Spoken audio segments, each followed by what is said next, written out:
नमस्कार फ्रेंड, स्वागत है आपका हमारे YouTube channel home science BMA पर। फ्रेंड्स, इस वीडियो में हम बीए सेकेंड ईयर तथा थर्ड सेमेस्टर का यूनिट नंबर 5 देखेंगे, जो कि मध्य बाल्यावस्था वर्ष है। इसमें बाल्यावस्था वर्ष के बारे में देखेंगे, जो कि शैशवावस्था के बाद की अवस्था होती है। इसको 2 भागों में बांटा जाता है। यह अवस्था 3 वर्ष से शुरू होकर के 12 वर्ष तक होती है। इसको 2 भागों में बांटा जाता है। पूर्व बाल्यावस्था, जो कि 3 साल से 6 साल तक होती है। उत्तर बाल्यावस्था, जो कि 6 साल से 12 वर्ष तक होती है। आइए इसके बारे में देखते हैं। बाल्यावस्था का अर्थ एवं परिभाषा। शैशवावस्था एवं किशोरावस्था के मध्य की यह अवस्था होती है। शैशवावस्था पूर्ण करने के बाद ही बाल्यावस्था में बच्चा प्रवेश करता है। कोल और ब्रूस ने इस अवस्था को जीवन का अनोखा काल बताते हुए यह कहा है कि बाल्यावस्था को समझना सबसे कठिन कार्य है। यह अवस्था बालक के व्यक्तित्व निर्माण में महत्वपूर्ण भूमिका निभाती है। इस काल को अनोखा काल इसलिए कहा जाता है क्योंकि इस अवस्था में बच्चों के अंदर बहुत जिज्ञासा होती है, बहुत कुछ जानने की। उसके बाद इसी अवस्था के दौरान उसका पूरा जीवन काल निर्धारित हो जाता है, अतः इसे निर्माणकारी काल भी कहा जाता है। उसके बाद परिभाषा देखते हैं कुछ। रॉस ने कहा है कि बाल्यावस्था को मिथ्या परिपक्वता काल भी कहा जाता है।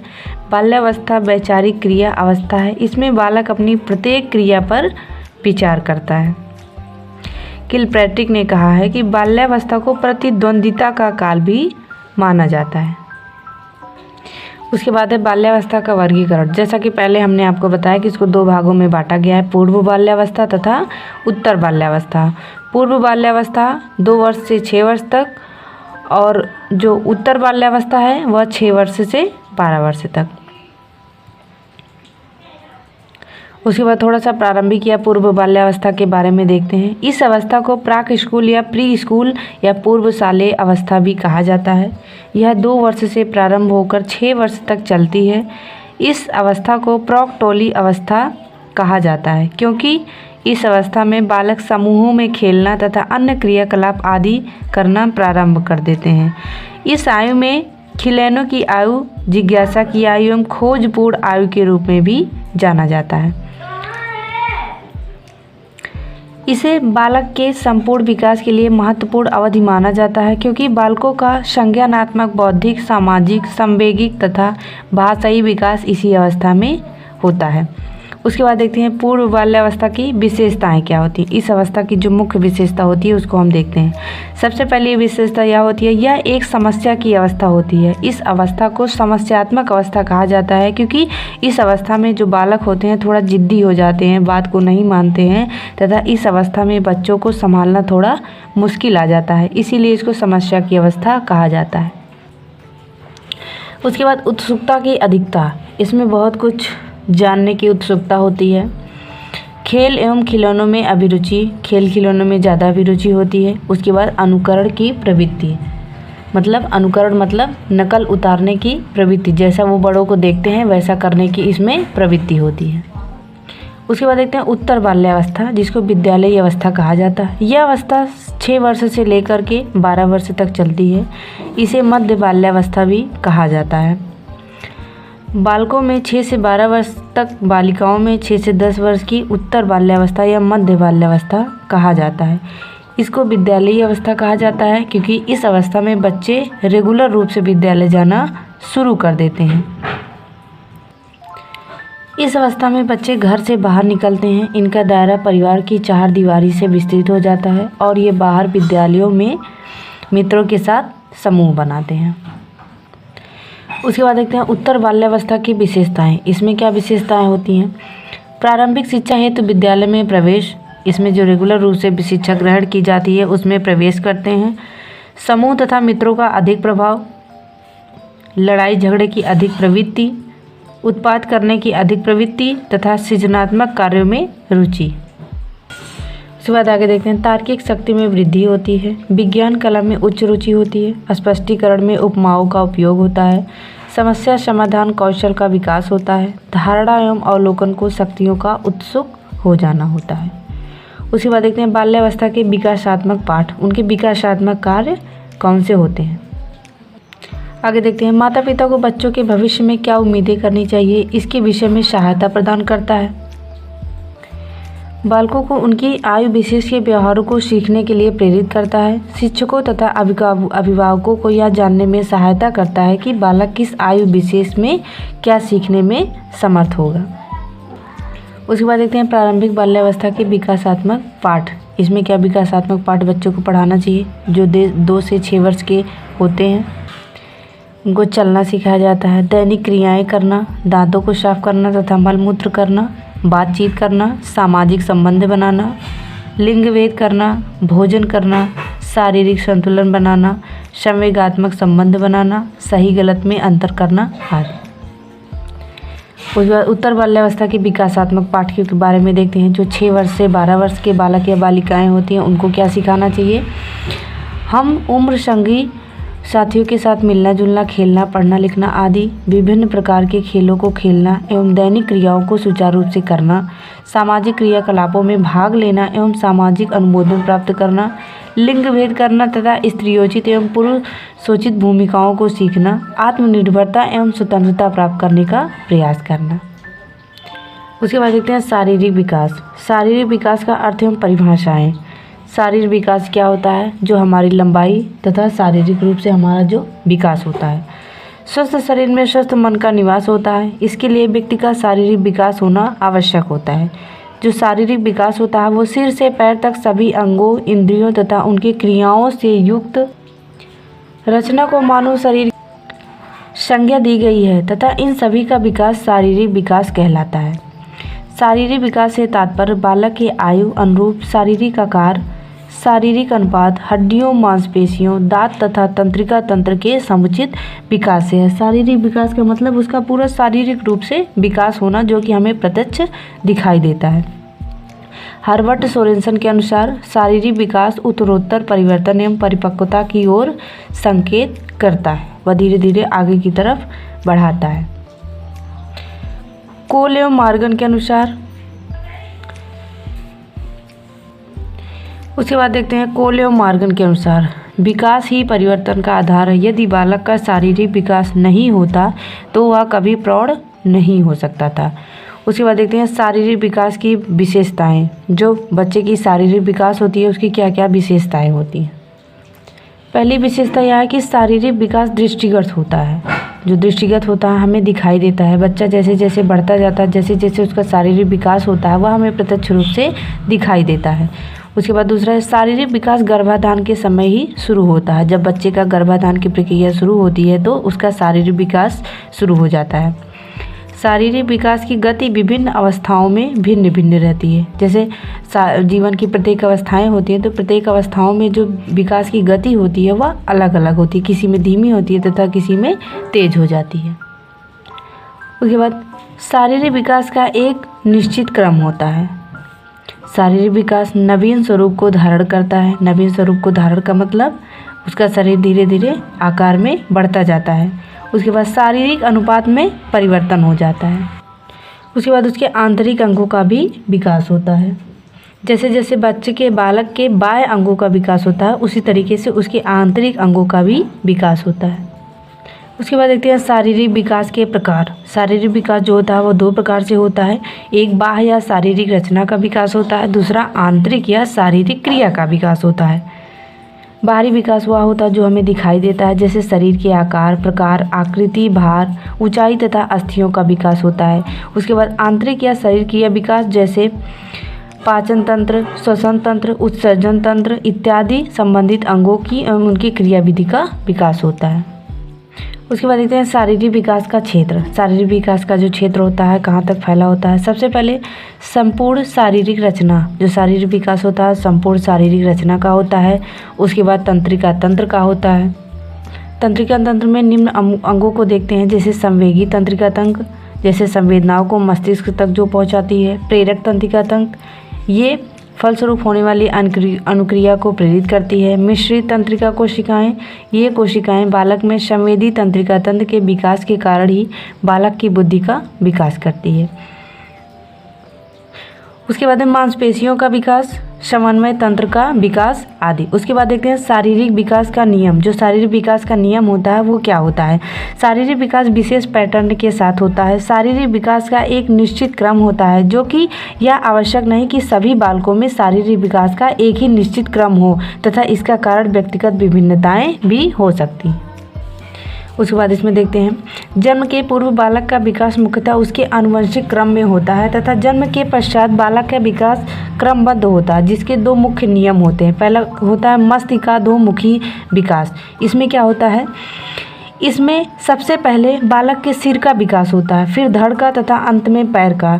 जैसे सबसे पहले बालक अपने सिर को लगभग 3 या 4 महीने की अवस्था में ऊपर उठाता है, फिर उसका धड़ मजबूत होता है, वह घुटनों के बल लगभग 9 माह तक चलने का प्रयास करता है। उसके बाद उसके पैरों में मजबूती आती है, यह 1 वर्ष की होते होते पैर से चलने लगते हैं। इस तरीके से पहला विकास क्या होता है? मस्तिष्काधोमुखी विकास।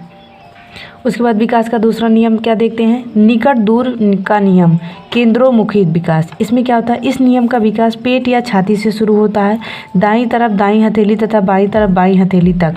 जैसे केंद्र बिंदु जो बच्चे का पेट होता है, वहाँ पे पहले एक्टिविटी आती है तथा वहाँ पे पहले विकास होता है। पहले बच्चा पेट के बल चलना, लुढ़कना, फिर ऐसे शुरू करता है।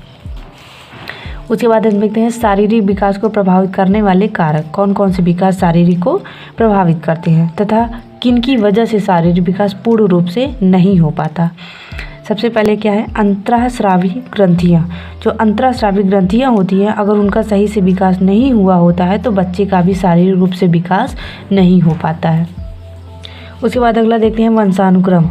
वंशानुक्रम और वातावरण का बच्चे के ऊपर बहुत ही ज़्यादा प्रभाव पड़ता है।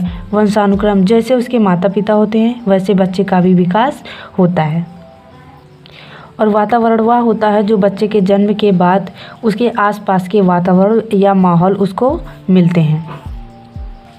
उसके बाद है आहार एवं भोजन। जिस हिसाब से बच्चे को आहार व भोजन, जिस हिसाब से पोषक तत्व मिलेंगे, उसी हिसाब से उसका बच्चे का विकास होगा। उसके बाद देखते हैं संतुलित आहार के घटक। ये मुख्य 6 प्रकार के संतुलित आहार होते हैं। अगर इनकी उचित मात्रा बच्चे के शरीर में जाती है तो उसका शारीरिक विकास सही से होता है, अन्यथा नहीं हो पाता है। उसके बाद क्या है? नियमित दिनचर्या, व्यायाम एवं खेलकूद। उसके बाद है मनोरंजन। उसके बाद क्या है? पारिवारिक परिवेश, जैसे उसके परिवार का परिवेश होता है। उसके बाद रोग। उसके बाद देखते हैं अगला बुद्धि होता है। उसके बाद लिंग भेद। ये सब बच्चे के विकास को प्रभावित करने वाले कारक। उसके बाद दुर्घटनाएं। यदि बच्चे का कहीं पे दुर्घटना हो जाता है तो उसका शारीरिक विकास नहीं हो पाता है।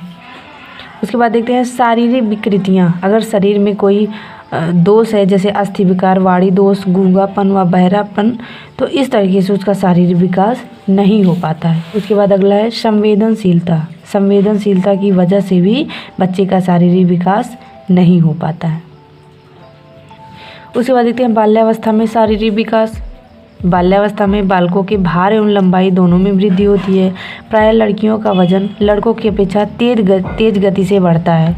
बाल्यावस्था में बालक की मांसपेशियों व अस्थियों का भी पर्याप्त विकास हो जाता है और वह मांसपेशियों पर नियंत्रण करना भी स्थापित कर लेता है। इस उम्र में मांसपेशियों का भार शरीर के कुल भार का 27% हो जाता है तथा मस्तिष्क का भार भी कुल भार के 90% हो जाता है। बाल्यावस्था के अंत तक बालकों के सभी दांत अस्थायी हो जाते हैं। इस अवस्था में बालक के सभी अंगों का पूर्ण विकास हो चुका होता है। फलस्वरूप अब वह दूसरों पर निर्भर न रहकर अपने कार्य को स्वयं करना प्रारंभ कर देता है। इस तरीके से लड़के व लड़कियों के यौनांग का विकास तीव्र गति से होता है। इस अवस्था में निम्न परिवर्तन दिखाई देते हैं। सबसे पहले आकार और ऊंचाई। इस अवस्था में आकार और ऊंचाई में परिवर्तन आ जाता है तथा आकार भी बढ़ जाता है तथा ऊंचाई भी बढ़ जाती है। उसके बाद भार और वजन में भी वृद्धि आ जाती है। जैसे 12 वर्ष लड़कों का वजन 30 से 48 किलोग्राम तक हो जाता है। लड़कियों का वजन 30 से 50 किलोग्राम तक हो सकता है। उसके बाद सिर एवं मस्तिष्क, इसमें भी आकार बढ़ जाता है। उसके बाद मांसपेशियों एवं अस्थियों में भी विकास हो जाता है। उसके बाद देखते हैं दांत। दांत मुख्य रूप से अस्थाई आ जाते हैं तथा जितने भी दांत निकलने होते हैं सब अस्थाई दांत निकल आते हैं। उसके बाद यौन अंग। यौन अंग में भी जैसे बालक है तो बालक के हिसाब से, बालिका है तो बालिका के हिसाब से यौन अंग विकसित हो जाता है। उसके बाद अब हम देखते हैं बाल्यावस्था में गत्यात्मक विकास। गत्यात्मक विकास क्या होते हैं? मनोगत्यात्मक, क्रियात्मक या गामक विकास के द्वारा बालकन में भौतिक या सामाजिक वातावरण से समायोजन स्थापित करने में सफल हो जाता है। अतः यह आवश्यक है कि उसमें क्रियात्मक कौशलों का विकास होता है। गत्यात्मक मतलब क्या होता है कि मोटर डेवलपमेंट, मतलब जो काम करने की क्षमता होती है उसकी एक्टिविटी में विकास हो जाता है। इसमें मानसिक विकास की दृष्टि से भी क्रियात्मक क्षमताओं तथा कौशलों का विकास अति आवश्यक है। जिन बालकों के भीतर क्रियात्मक कौशलों एवं क्षमताओं का विकास समुचित मात्रा में होता है वही बालक खेलों में सफल हो पाते हैं तथा गामक विकास से शरीर के अंगों, मांसपेशियों तथा स्नायु मंडल की शक्तियाँ तथा क्रियाशीलता या क्षमता भी संभावित व्याख्या की जाती है। उसके बाद देखते हैं गत्यात्मक विकास का अर्थ। गामक या क्रियात्मक विकास का सामान्य अर्थ बच्चे की गामक या क्रियाशीलता शक्तियों, क्षमताओं तथा योग्यताओं के विकास से है। क्रियात्मक शक्तियों से अभिप्राय शारीरिक गतिविधियों या क्रियाओं से है जिसमें बालक को उन क्रियाओं को करने से मांसपेशियों एवं तंत्रिकाओं की गतिविधियों के संयोजन की आवश्यकता होती है, जैसे चलना, बैठना। जन्म के बाद आरंभ में बच्चा नासमझ एवं असहाय होता है तथा वह प्रत्येक कार्य के लिए अपने माता पिता पर निर्भर रहता है। उसके बाद धीरे धीरे जैसे उसका शारीरिक विकास होता है, अंगों में विकास होता है, उसके बाद वो हाथ पैर हिलाना, सिर उठाना, गर्दन घुमाना आदि शारीरिक क्रियाएं करने लगता है। इसमें एक परिभाषा देखते हैं डॉक्टर वर्मा एवं उपाध्याय के अनुसार बालक की क्रिया करने की क्षमता के विकास को ही क्रियात्मक विकास कहा जाता है। मतलब बालक के कार्य करने की जो क्षमता होती है उसी को क्रियात्मक विकास कहा जाता है। उसके बाद देखते हैं गत्यात्मक विकास की विशेषताएं। जो गत्यात्मक विकास होती है उसकी क्या विशेषताएं होती हैं? सबसे पहले क्रियात्मक विकास का सूत्रपात गर्भावस्था से शुरू हो जाता है। जो इसका सूत्रपात होता है वो गर्भावस्था से शुरू हो जाता है। उसके बाद क्रियात्मक विकास क्रमिक रूप से होता है, स्टेप बाय स्टेप होता है। जो गामक विकास होता है वो सामान्य से विशिष्ट की ओर होता है। पहले सामान्य क्रियाएं होती हैं, उसके बाद विशिष्ट क्रियाएं होती हैं। जैसे किसी वस्तु को पकड़ने के लिए पहले बच्चा पूरा हाथ फैलाता है, उसके बाद वो उंगलियों से पकड़ने की कोशिश करता है। तो पहले सामान्य क्रिया करता है, उसके बाद विशिष्ट क्रिया करता है। परिपक्वता तथा अधिगम की अंतःक्रिया, इसमें दोनों एक दूसरे के पूरक होते हैं। उसके बाद अगला है बड़े अंगों से छोटे अंगों की ओर विकास होता है। पहले बड़े अंगों का विकास, जैसे वो हाथ से पूरे हाथ से कुछ पकड़ने की कोशिश करता है, उसके बाद में उंगलियों से पेंसिल पकड़ने की क्रिया व प्रारंभ करता है। उसके बाद अगला है गत्यात्मक विकास का महत्व। गत्यात्मक विकास का क्या महत्व होता है? सबसे पहले क्या है, शारीरिक विकास में सहायक। गत्यात्मक विकास की जो अंतःक्रिया होती है वो शारीरिक विकास में सहायक होती है। आत्मविश्वास में वृद्धि होती है। सामाजिकता की भावना का विकास होता है।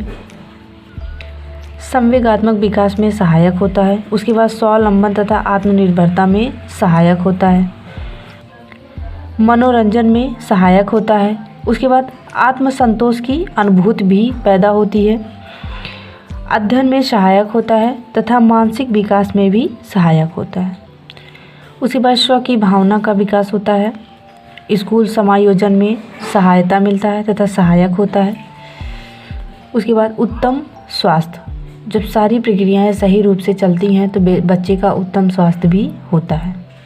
उसके बाद देखते हैं गत्यात्मक विकास को प्रभावित करने वाले कारक। कौन कौन से ऐसे कारक हैं जो गत्यात्मक विकास को प्रभावित करते हैं? पहला है गर्भावस्था की दशाएं। जैसे दशाएं होती हैं वैसे बच्चे का विकास होता है।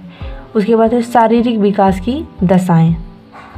उसके बाद है बच्चे का जो पौष्टिक आहार होता है। उसके बाद अधिगम, जैसे बच्चे को जो सिखाया जाता है। उसके बाद व्यायाम, जैसे जितना ज़्यादा जिस मात्रा में बच्चे को व्यायाम कराया जाता है उतने हिसाब से उसका क्रियात्मक विकास होता है। उसके बाद बच्चे का स्वास्थ्य होता है, परिपक्वता होता है तथा वंशानुक्रम होता है। उसके बाद देखते हैं बाल्यावस्था में गत्यात्मक विकास। बाल्यावस्था में किस तरीके से बच्चे का गत्यात्मक विकास होता है? गत्यात्मक विकास का अर्थ है जन्म से मृत्यु तक गति और विभिन्न गत्यात्मक क्षमताओं का विकास करना। गत्यात्मक विकास पूरे जीवन चक्र में गति में प्रगतिशीलता, परिवर्तन करना है। वास्तव में चलने की क्षमता मानव विकास के लिए आवश्यक है। गत्यात्मक विकास के अंतर्गत जैसे चलना, बैठना, दौड़ना, कूदना, पकड़ना या फेंकना आदि आवश्यक क्रियाएं आती हैं। प्रारंभिक बाल्यावस्था में देखते हैं जैसे इसमें क्या विकास होता है बच्चे का। एक बच्चा दौड़ना, कूदना, फेंकना आदि क्रियाएं करता है। उसके बाद बच्चों के चलने की लंबाई बढ़ जाती है। सीढ़ियों पर चढ़ने में कुशल होने लगते हैं। कुशलता से आशा और सर पर दौड़ते हैं। आँख हाथ का उचित समन्वय हो जाता है। उसके बाद मध्य बाल्यावस्था का देखते हैं। इसमें क्या होता है, बच्चे अधिक फुर्तीले हो जाते हैं। विभिन्न शारीरिक गतिविधियों में संलग्न होने की तीव्र इच्छा होने लगती है।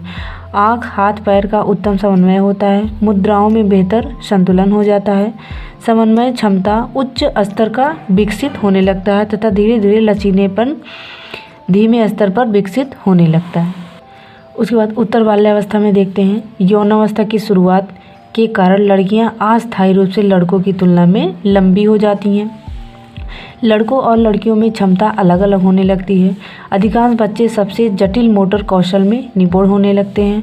वे रणनीतियों और मोटर कौशलों से अधिक जटिल संयोजन सीखने लगते हैं। दौड़ना और कूदना गुणात्मक और मात्रात्मक रूप से तेज विकसित होने लगता है। उसके बाद देखते हैं सामाजिक विकास। सामाजिक विकास में देखते हैं अर्थ देखते हैं क्या होता है। मनुष्य एक सामाजिक प्राणी है तथा वह उसका समाज में उठना, बैठना, रहना, चलना आदि सब चलता रहता है। समाज के सहयोग से सुसभ्य एवं सुसंस्कृत बनता है। जन्म के समय वह केवल एक जैविकीय पिंड होता है तथा अपनी आवश्यकताओं की पूर्ति हेतु वह दूसरों पर निर्भर रहता है। उसके बाद वह धीरे धीरे सामाजिक होने लगता है। सोरेनसन के शब्दों में देखते हैं, सामाजिक वृद्धि एवं विकास से हमारा तात्पर्य अपने साथ और दूसरों के साथ भली भांति चलने की बढ़ती हुई योग्यता क्या कहलाती है, सामाजिकता कहलाती है। उसके बाद देखते हैं सामाजिक विकास की विशेषताएं। सामाजिक विकास की क्या विशेषताएं होती हैं। पहला है सामाजिक विकास के अनुरूप बालक समाज में अनुमोदित सामाजिक भूमिकाओं का निर्वहन करना सीखता है।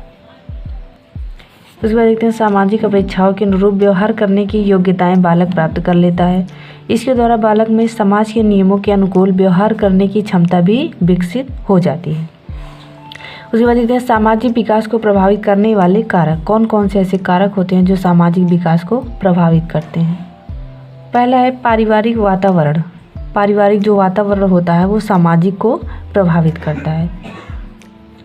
उसके बाद है वंशानुक्रम। उसके बाद है आर्थिक स्थिति। उसके बाद देखते हैं शारीरिक एवं मानसिक विकास। उसके बाद संवेगात्मक विकास है। उसके बाद है विद्यालय का वातावरण। उसके बाद होता है बौद्धिक विकास, समूह का प्रभाव, आस पड़ोस का प्रभाव।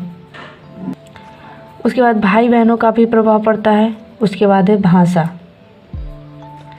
उसके बाद है प्रचार का माध्यम। उसके बाद अन्य कारण। अन्य कारण में कई सारे कारण हो सकते हैं जैसे माता पिता का व्यवहार, व्यवसाय, मनोरंजन एवं सूचना प्रचार करने वाले साधन, धार्मिक संस्थाएं आदि। उसके बाद देखते हैं बाल्यावस्था में सामाजिक विकास। कैसे सामाजिक विकास होता है। बालक में वास्तविक रूप से सामाजिक विकास की शुरुआत बाल्यावस्था से ही मानी जाती है, क्योंकि इस अवस्था में बालक अपनी रुचि का व्यवहार प्रदर्शित करने लगता है तथा 6 वर्ष की आयु के बाद बालक घर से निकलना प्रारंभ कर देता है और बाहरी वातावरण के अनुकूलन से संबंध स्थापित करने का प्रयास करता है। उसमें सहयोग, स्वतंत्रता, सेवा, उत्तरदायित्व, सहानुभूति और सद्भाव जैसे सामाजिक गुणों का विकास होने लगता है। उसके बाद इस उम्र में वह पड़ाव में बालक समाज उपयोगी कार्य करने के लिए किसी जुट या टोली का सदस्य भी बन जाता है। उसके बाद देखते हैं प्रारंभिक एवं मध्य बाल्यावस्था में सामाजिक विकास। इसमें क्या होता है कि वह घर से बाहर के लोगों के संपर्क करना सीखता है, विभिन्न खेलों एवं क्रियाकलापों के माध्यम से समायोजन करना सीखता है। उसके बाद सामाजिक व्यवहार, असामाजिक व्यवहार करना भी सीखता है। उसके बाद है प्रारंभिक बाल्यावस्था में। प्रारंभिक बाल्यावस्था में क्या सामाजिक व्यवहार होता है, अनुकरण। अनुकरण का मतलब होता है कि जैसे वह देखता है वैसे ही करना प्रारंभ कर देता है। उसके बाद क्या है सामाजिक अनुमोदन। उसके बाद क्या है सहयोग। उसके बाद मित्रता, आसक्ति। उसके बाद देखते हैं मध्य बाल्यावस्था में सामाजिक व्यवहार क्या होते हैं। सबसे पहले समूह की सदस्यता होती है। सामाजिक गुण होते हैं, यौन विभेद गुण होते हैं, बहिर्मुखता होता है तथा सामाजिक स्वीकृति की चाह भी बढ़ने लगती है। उसके बाद वंचन का प्रभाव पड़ता है, वृत्त चयन होता है। उसके बाद इस अवस्था में कुछ असामाजिक गुण भी, जो बुरे विचार भी होते हैं, वो भी विकसित होने लगते हैं, जैसे अहम भाव, आक्रामकता, पूर्वाग्रह तथा लिंग विरोध। इस तरीके से इतने असामाजिक गुण होते हैं जो अपने आप विकसित हो जाते हैं। फ्रेंड्स, इस तरीके से इस वीडियो में हमने मध्य बाल्यावस्था के या बाल्यावस्था के इतने सारे विकास को वर्णन किया है। वीडियो को पूरा देखें, पसंद आए तो लाइक शेयर सब्सक्राइब जरूर करें। वीडियो देखने के लिए धन्यवाद।